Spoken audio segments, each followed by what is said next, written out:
Fala galera, professor Rian Gerais na área, mais uma questãozinha de língua portuguesa. Hoje, vejam só, prova do TRT do ano passado, 2013, FCC, a banca dos tribunais. Dá uma olhadinha aqui, ó. Aquelas que um observador pode vislumbrar a partir do Museu de Arte Contemporânea de Niterói. Transpondo-se a frase acima para a voz passiva, a forma verbal resultante será... Olha que questãozinha sem vergonha. Porque passar para a voz passiva não é misterioso, mas ele botou assim, ó, passar para a voz passiva. E vocês sabem que quando nós falamos em voz passiva, existe a voz passiva analítica e a voz passiva sintética. E existem algumas regrinhas a serem determinadas em relação à passagem das vozes verbais. Vejam só, quando eu falo que aquelas que um observador pode vislumbrar, se ele pode vislumbrar, ele não estaria praticando essa ação de vislumbrar? Então, nesse caso, eu tenho a frase de voz o quê? Fala, ativa, correto? A frase de voz ativa é aquela em que o sujeito pratica a ação. E esse sujeito, no caso, é um observador. Um observador pode vislumbrar. O que acontece? A voz passiva ela pode ser analítica ou sintética.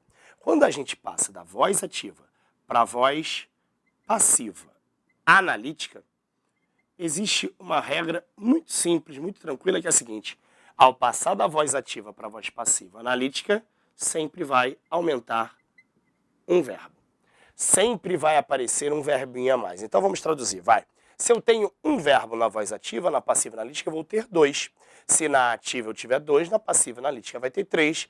Na ativa 3, na passiva analítica 4. Ficou claro isso? Então, sempre que eu passar da voz ativa para a passiva analítica, vai aumentar um verbo.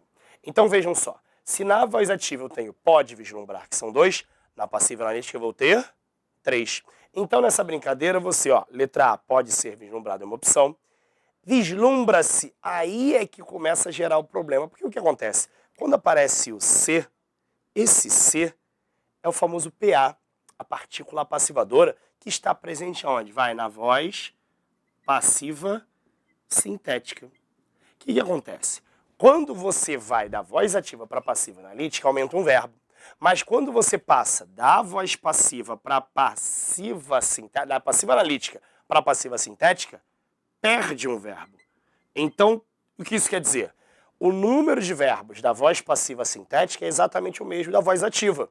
Só que há o acréscimo da partícula C. Então, por isso que a letra B não é a resposta. Por quê? Se na voz ativa eu tenho 2 verbos, na passiva analítica também vai ter que ter 2. E na letra A só tem 1, na letra B só tem 1, não é a resposta. Podem ser vislumbradas 3 verbos em voz passiva analítica, mantemos aí como possibilidade. Pode-se vislumbrar, opa, vejam, se eu botei o C, esse C é PA. Se na voz ativa eu tenho 2 verbos, na passiva sintética também pode ter 2. Vamos deixar aqui como opção.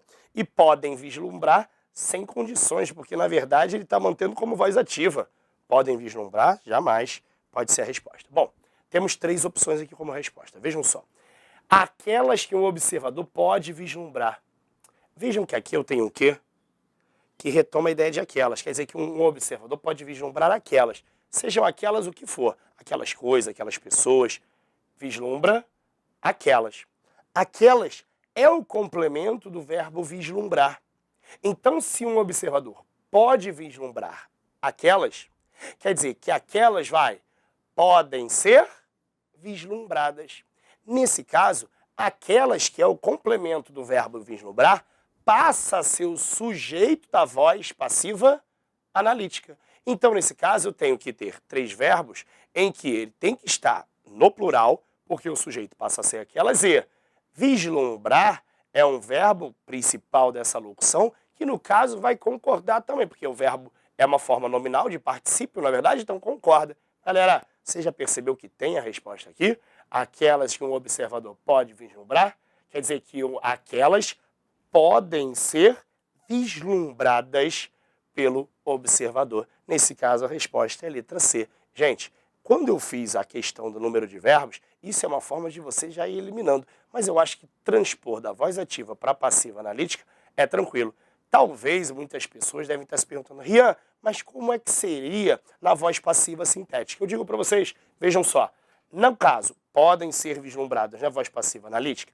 Na voz passiva sintética, o que acontece? Eu vou pegar a mesma forma utilizada na voz ativa e colocar a partícula C. Só que tenham cuidado. Quando eu ponho a partícula C, que é a partícula passivadora, eu estou transformando esta forma verbal de voz ativa em voz passiva. Só que aqui o sujeito é um observador, correto?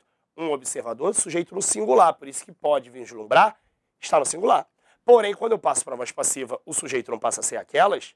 Então, nesse caso, o verbo poder tem que ir plural, concordando com o novo sujeito. Então, no caso, a voz passiva sintética seria podem-se vislumbrar aquelas. Então, nesse caso, vejam só, não é a letra D pelo simples detalhe de que, no caso, o verbo poder ficou no singular. Perceberam? Ficou muito pouco de ser a letra D, porque no caso o verbo poder, por não ter ido para o plural, deixa de estar correto, porque tem que concordar com o sujeito aquelas. Ficou claro isso, gente? Alguma dúvida? Lembra, se você tiver dúvidas, entra na minha página, Professor Rian Gerais, aproveita, todos os dias eu estou postando questão de língua portuguesa, então você pode aproveitar esse canal que há entre nós para vocês tirarem suas dúvidas, tá ok? Bom, essa foi mais uma questão de língua portuguesa. Outro dia estaremos de volta com mais uma questão para intensificar os seus estudos, tá ok? Um grande abraço, até a próxima!